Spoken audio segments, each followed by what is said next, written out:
ನೀವೇ ನೋಡ್ತಾ ಇರ್ಬೋದು, ಕಾವ್ಯ ಸೂಪರ್ ಆಗಿ ಫೋಟೋಶೂಟನ್ನು ಮಾಡಿಸಿದ್ದಾರೆ.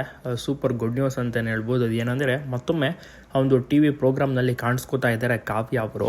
ಹಾಗಾದರೆ ಯಾವ ಇದು ಪ್ರೋಗ್ರಾಮ್ ಅಂತ ಭಾಳಷ್ಟು ಜನರಿಗೆ ಕುತೂಹಲ ಕೂಡ ಶುರುವಾಗಿದೆ. ಕಾದು ನೋಡಬೇಕಿದೆ. ಈಗಾಗಲೇ ಶೂಟಿಂಗ್ನಲ್ಲಿ ಭಾಗಿಯಾಗಿದ್ದಾರೆ, ಫೋಟೋಶೂಟನ್ನು ಸಹ ಮಾಡಿಸಿದ್ದಾರೆ. ಕಾವ್ಯ ಅವರು ಟಿ ವಿಲಿ ಮತ್ತೊಮ್ಮೆ ಬರ್ತಾ ಇದ್ದಾರೆ ಅಂದರೆ ಗಿಲಿನೂ ಬರ್ತಾ ಇದ್ದಾರೆ ಅಂತ ತುಂಬ ಜನ ಎಕ್ಸ್ಪೆಕ್ಟ್ ಮಾಡ್ತಾರೆ, ಕುತೂಹಲದಿಂದ ಪ್ರಶ್ನೆ ಮಾಡ್ತಾರೆ. ಬಟ್ ಅದ್ರ ಬಗ್ಗೆ ಎಲ್ಲೂ ಸಹ ಮಾಹಿತಿನ ರಿವೀಲ್ ಆಗಿಲ್ಲ.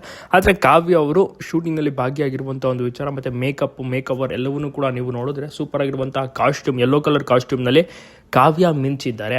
ಒಂದು ಕಡೆ ಸಿನಿಮಾ ಆಫರ್ಸ್ಗಳು, ಒಂದು ಕಡೆ ಕಿರುತೆರೆಯಲ್ಲಿ ಶೋಸ್ಗಳಿಗೆ ಒಂದು ಗೆಸ್ಟ್ ಆಗಿ ಹೋಗುವಂಥದ್ದು ಮತ್ತು ಜಾಹೀರಾತು ಆಫರ್ಸ್ಗಳು ಎಲ್ಲವೂ ಕೂಡ ಬರ್ತಾ ಇದೆ. ಜನರು ಕೂಡ ನೋಡಿ ತುಂಬಾ ಖುಷಿಯನ್ನು ಪಡ್ತಾ ಇದ್ದಾರೆ. ನಿಜವಾಗ್ಲೂ ಕೂಡ ಸೂಪರ್ ಅನ್ಬೋದು. ನೀವು ಕೂಡ ನೋಡ್ತಾ ಇದ್ದೀರಾ, ನಿಮಗೂ ಕೂಡ ಇಷ್ಟ ಆಗ್ತಿದೆಯಾ?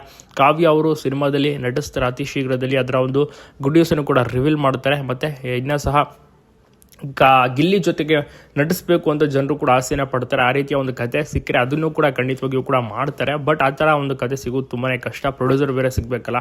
ಸೊ ಒಟ್ಟಾರೆ ಗಿಲ್ಲಿ ಮತ್ತು ಕಾವ್ಯ ಇನ್ಯಾವ ಈವೆಂಟ್ನಲ್ಲೂ ಭಾಗಿಯಾಗಿಲ್ಲ. ಕೆಲವು ದಿವಸಗಳ ಹಿಂದೆ ಅಷ್ಟೇ ಉತ್ತರ ಕನ್ನಡಕ್ಕೆ ಹೋಗಿರ್ತಾರೆ, ಅಲ್ಲಿ ಭಾಗಿಯಾಗಿದ್ರು. ಈವೆಂಟ್ನಲ್ಲಿ ಸಹ ತುಂಬಾ ಮಿಂಚಿದ್ರು. ಈಗ ಕಾವ್ಯ ಅವರು ಶೋನಲ್ಲಿ ಬ್ಯುಸಿ ಆಗಿದ್ದಾರೆ. ಬಹುಶಃ ಗಿಲ್ಲಿ ನಟ ಅವರು ಕೂಡ ಈ ಶೋಗೆ ಬರ್ತಾರ, ಕಾವ್ಯ ಅವ್ರ ಜೊತೆ ಕಾಣಿಸ್ಕೋತಾರ, ಕಾದು ನೋಡಬೇಕಿದೆ.